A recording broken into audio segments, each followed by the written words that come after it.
Hold your breath, everyone. Doing a deeper dive on Aqua Bounty Salmon. Graham Stephan, never heard of him. Welcome back to a deeper dive on Aqua Bounty Salmon.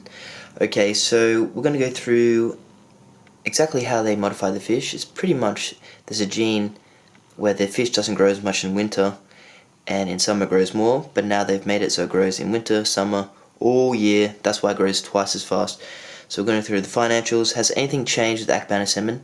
I've actually sent an email to someone there, seeing if they could license the technology, or will they be licensing it to other salmon farmers, and he said no, there is no plans to do this.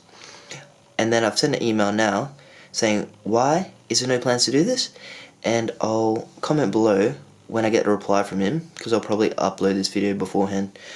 Okay, edit in. I did get a reply, this time from Luke Zimmerman. So their plan is not to go licensing in the short term. I'll read it from the script.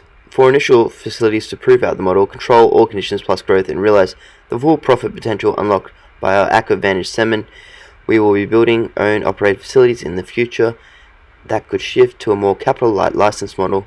Though in the mid to short term, our plan is to construct a large farm in the Midwest, which we hope to announce the site selection for in the near term. So then we'll go back into the financials and compare this with Mowi, a large Atlantic salmon farmer, and we'll see could Aqua Bounty grow to their size. Their size is actually $10 billion USD, which is approximately 50 times the size of Aqua Bounty Salmon at the moment. So possibly this could be a 50 times stock.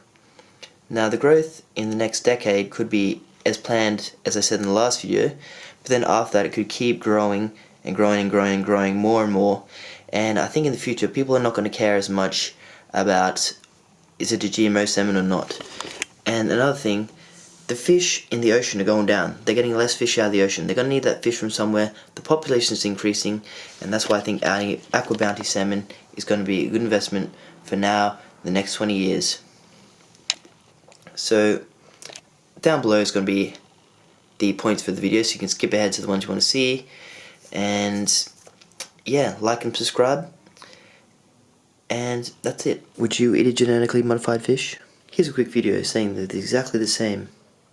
Even the news report is convinced. This is a hot smoked salmon preparation from a roughly 5 kilo Aqua Bounty salmon.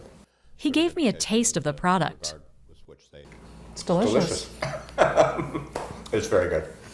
I mean, I think some people might think that this would taste somehow different than non-genetically modified salmon, but it tastes exactly the same. It's exactly the same.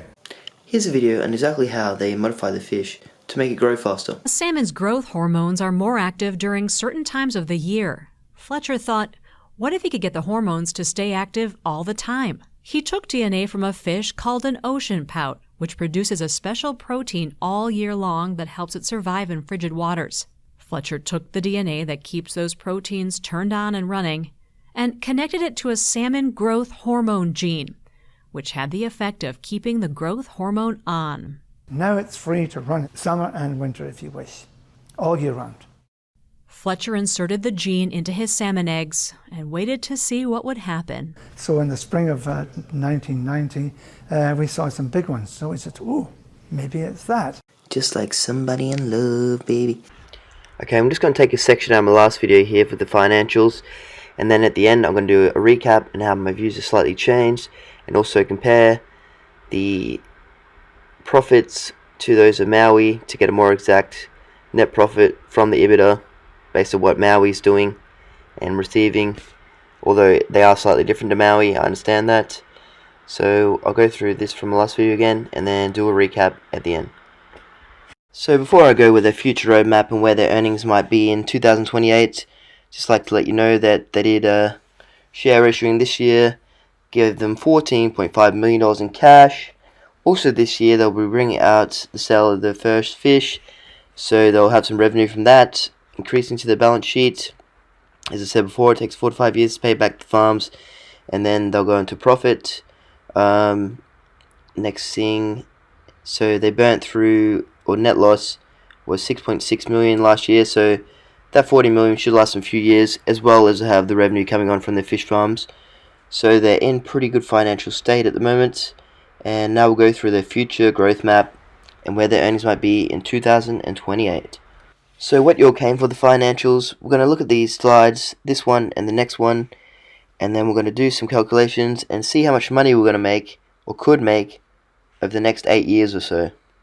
So we see here, conventional fish farm, 5,000 MT per annum, and then the Aqua Bounty, quite a bit better at 8,550 metric tons. So the annual revenue, 59 to 64 compared to 34 to 37, so a lot better with Aqua Advantage because the fish are growing faster. So that's a better margin and better EBITDA.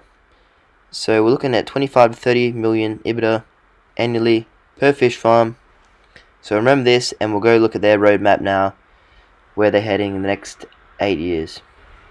So look at this, in 2028 they want to be at 50,000 metric tons. This assumes 4 to 5 new farms. Cost per farm 75 to 100 million each, and they expect that these would pay themselves off 4 to 5 years, and then afterwards you're getting a lot more profit, and obviously there's maintenance costs, employee costs, but they'll pay themselves off and then they'll be making more money. Okay, this is a slide from the last video, but the thing to remember here, it's basically you're investing in a place that you're building a fish farm out, and in about 5 years everything goes right, you get all your money back, and then you're just making a lot more profit off that. And so if that's your company, obviously you're going to build one, you'll see there's a need for one in another city, you're going to do the same and the same. So you're just going to keep reinvesting your money, keep making more fish farms as long as the demand is there, which I believe with the growing population it will be, and also with the declining fish population.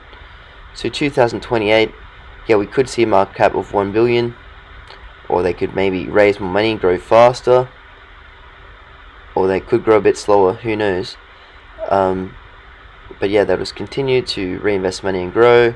So I'll see it'll make it 10 years, 20 years, they're going to get bigger and bigger and bigger, and then possibly they could get to the $10 billion market cap, the same as Mowi is. And yeah, that's why I plan to hold this stock for maybe 10 to 20 years. Okay, so more updates on the last slide. I went to Mowi's website and worked out that their profit to EBITDA is 50%. So the EBITDA to profit, 50% of that. So going back to I'll show you the slide here first on Mowi, how I worked it out over all the years to get an average. And then my last slide, I said EBITDA 150, 180, so you want half that, so half 150, 75, and then half 180, 90, so maybe 75 to 90 million. But all this is regardless, because if you're in charge of the company, you're owning it, see things going well, you're not going to be wanting to pay that out as a dividend. You're going to get that money, put it into the next farm that's going to pay itself off in 5 years, and keep doing this around the world as the demand continues to grow for salmon. So around the world there's a growing population and a declining population of fish, and Aqua Bounty is probably going to meet that.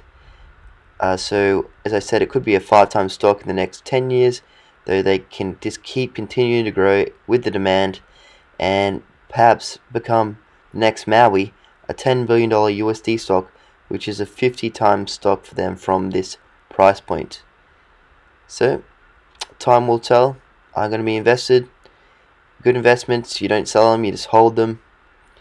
And like and subscribe below if you like the video. Any good stocks, I would love to got this stock at $50 million market cap. I would have 4 times my money already. So if you have any good stocks that are easy to understand, that have a good roadmap in the future, so you can see that this is where they're heading, this is how much they could potentially earn. Yes, they could fall short, but if I put my money in now and they're going to be earning that much in 10 years, then obviously the stock price is going to follow. So that's why I like to see if you have any good stocks you can recommend down below. If I like them, I'll definitely start doing videos on them. So I want to get in early.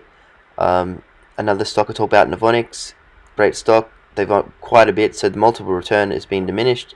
They're still going to grow, but also you're not going to get that high 20 times return because it's already doubled, so your 20 times return has gone to 10. But nevertheless, comment stocks you like below, good growth stocks, looking for 10 to 50 baggers. Like and subscribe.